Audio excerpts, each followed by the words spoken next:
their policies to different, to like their ideology? Yeah. Or, so like it may seem that their policy, like face value, doesn't have anything to do with their ideology, so they try to bring it back to that? Yeah, so one thing they do is they do a lot of get out the vote efforts, right? So that's a huge part, is like to get out your core voters. But they also target policies towards their core voters. So Bush in 2004 very famously ran a campaign not running towards the center, but trying to get his base to turn out to vote for him, right? And so the median voter theorem also misses this fundamental force, which is that some people don't vote. To get them out to vote, and to avoid the Tea Party undermining your coalition, you sometimes do have to run to your base, right?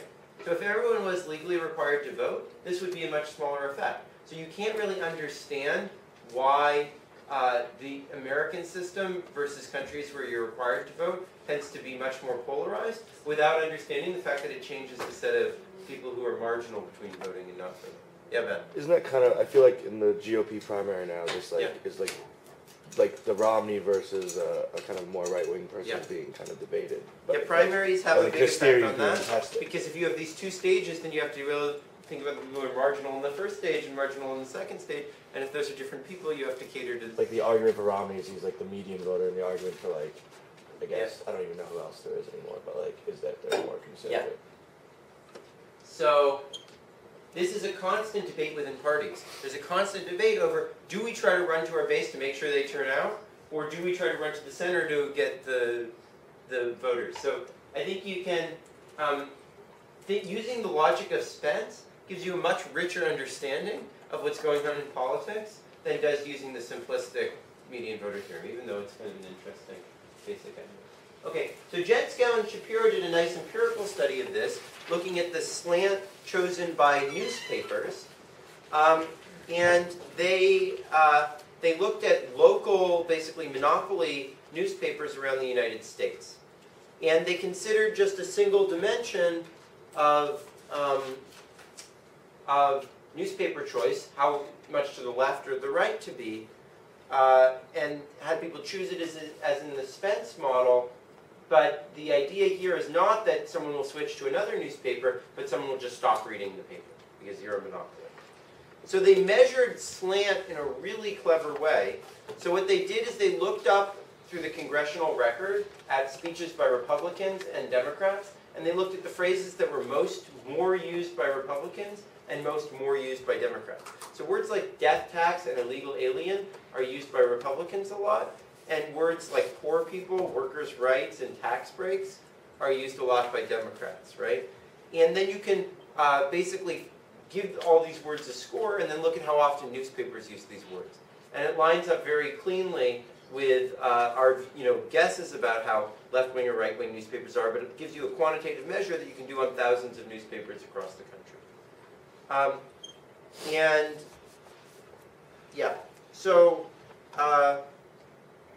So then they broke local markets into little districts, little zip codes within a local market, and they looked at which districts did and did not read the newspaper, right?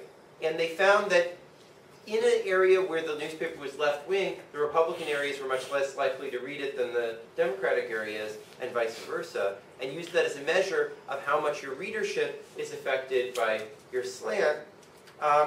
And therefore, they can figure out what would maximize your profits.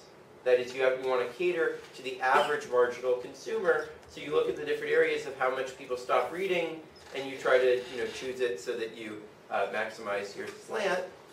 On the other hand, it could be that different newspapers are primarily serving not the interests of their readers, but the owner might be left or right-wing, right? And so they set about to test this because there's been big arguments that you shouldn't let one company buy up a lot of newspapers because they'll make it all slanted to whatever their political view is. So here's what they found. If you look at districts and what percent Republican they are, and look at the slant of the newspaper, there's a very strong relationship. And once you've controlled for this relationship, the owner of the newspaper has no effect on the slant, basically. So they think that most slant of newspapers is chosen in order to appeal to the readership. So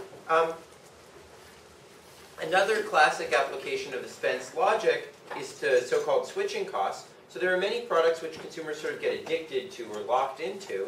Like, you know, if you're at a bank, it's really a pain in the butt to switch over to a new bank.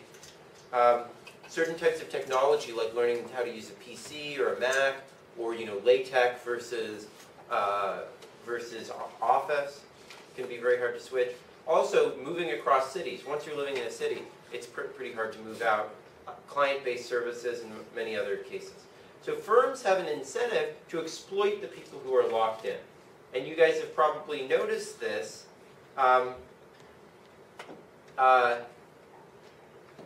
you know, very often a business is trying to get you in the door, trying to get you signed up for some service, and then once you're signed up, they treat you like crap, right? So to some extent, consumer reviews and customer anger can offset this, but it's definitely a major force that, you know, shows up in people's everyday life. There's a famous joke about this. So if you think about cities, cities are often doing things to cater to tourists rather than to people who are visiting. And there's this famous story about David Ben-Gurion, who's the founder of the State of Israel, and how he died and went up to God. And God said to him, "You've been so good to my people, the Jews, I'm going to let you choose whether you want to go to heaven or to hell." And he says, "Well, can I see both of them before I decide?" And so first he goes down to hell. And, you know, there's all these beautiful women, you know, they're all getting drunk, you know, they're all having a lot of fun. It's like the Berlusconi administration, right? and then he goes up to heaven, and they're talking about product design and the future of the State of Israel. You know, it's like the Obama administration up there, right? And he says, "Look, I've lived such a sober life, I deserve some fun in the afterlife." And so he decides to go to hell. And immediately they throw him onto the rack, they're pulling out his, you know, fingernails, they're waterboarding him. Now it's like the Bush administration, right? And so he asks them, he asked Lucifer, "Look, I was here 5 minutes ago, it was a lot of fun, what happened?" And he said, "Well, you know, then you were a tourist," right?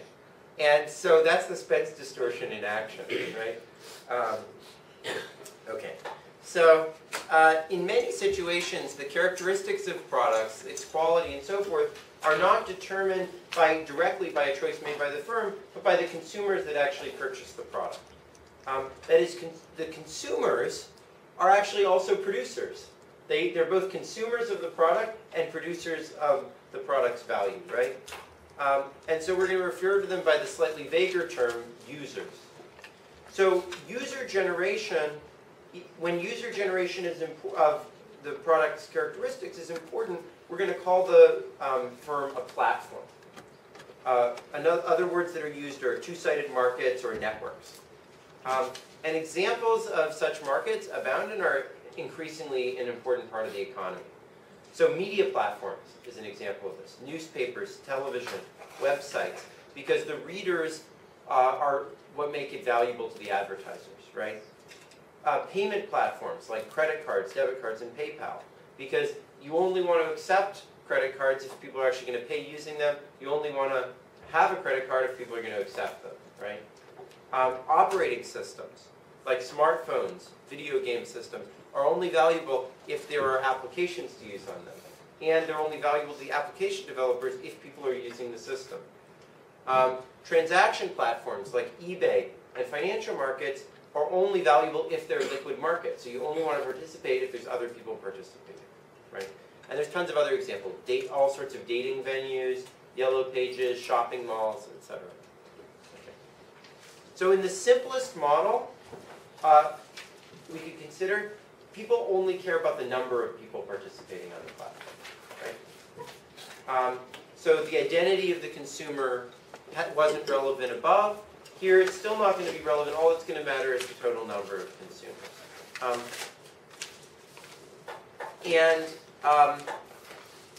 There's some cases where this might be true, maybe with like a telecommunication network. Most of the time you care about which type of consumers it is, right? Because the newspaper doesn't just care about, you know, that there's a lot of people using the newspaper. It cares about how many people read it and not how many people advertise in it. But maybe in a telecommunications network, it's just how many people are signed up to the network is going to determine, you know, how many people you can call. Or, you know, that would be true maybe for fax machines or for some sorts of cell phones and so forth. So, just like in Spence's model, people will have a utility that depends on the characteristic, which is just now the number of people purchasing, right? And their type. But now the key thing to notice is, we used to have these two variables, the quality and the number of people. But now they're collapsed down into one. The quality, the number of people, is both the number of people and the quality, right? So it plays both roles. And so that means that when we take the derivative of the price with respect to the number of people, we get both of the two effects rolled together. On the one hand, it reduces the price because we have to lower the price in order to attract more people. But on the other hand, when we get more people, that also raises the value to people by the average value of the marginal consumer. Right? So that means that the price may either rise or fall as the number of people increase. It doesn't necessarily need to fall. So this leads to a particularly interesting implication, which the third problem on the problem set explores, which is that imagine you couldn't actually increase the number of units you're able to sell. You would usually think you never want to try to make it available to more people, even though you can't actually make those sales, because that will just reduce the price. But that's not obviously true, actually, because increasing the number of people might actually increase the price. So you might want to sometimes not raise the price too high so that you keep a lot of people interested in the product, because if you raise the price higher, you might have a collapse in the demand for your product. So anyways, you'll explore that in the problem set. That's often true in popular restaurants or theaters, where they get sold out but they don't raise the price, because what precisely makes them popular is that so many people want to come. If they raise the price, people would no longer want to come, right? Okay, so for everything else, we can just combine the row, the characteristic, and the number of people into one thing, and we can just have a cost that depends on the number of people. So what is the derivative of social value with respect to the number of people? Well, it's just exactly what we did before. Price equals marginal cost, but now we also have the characteristic element of it, right? Which is that as the number of people increase, that brings a value which is equal to the number of people times the average value that people get from having one more person, right? And the private value is going to be price minus this markup thing, minus marginal cost plus the average value brought to marginal consumers of having one more person. So now I'm going to label this n over m thing, the difference between the marginal revenue and the price, to be mu, the market power. That'll just be convenient. I'll call this either the market power or the Cournot distortion. It's just the usual p prime times n term that we've been seeing in all the market power models. And then formula is exactly what you think. So Emily Shaw? Yeah. What is the social optimum going to look like? You're going to want to set -1 over m plus v tilde prime. No, we first the social optimum before we do profit maximizing. So just this equation here. So price and marginal costs are going to be equal. Except we've got this extra term here now, right? So we just take the derivative of that. Oh wait, no, yes, okay. So we've already taken the derivative, so price minus marginal cost plus this extra term is equal to 0. Wait, period. Okay. So we're looking for the social optimum? Yeah. Which is just where n equals price over price minus marginal cost over u tilde. Yeah, U bar, right? So another way of putting that, which is a little bit more related to what we did earlier in the course, is price equals marginal cost minus n times u bar prime. Why is that related to what we did? Well, this is just the externality that you bring, right?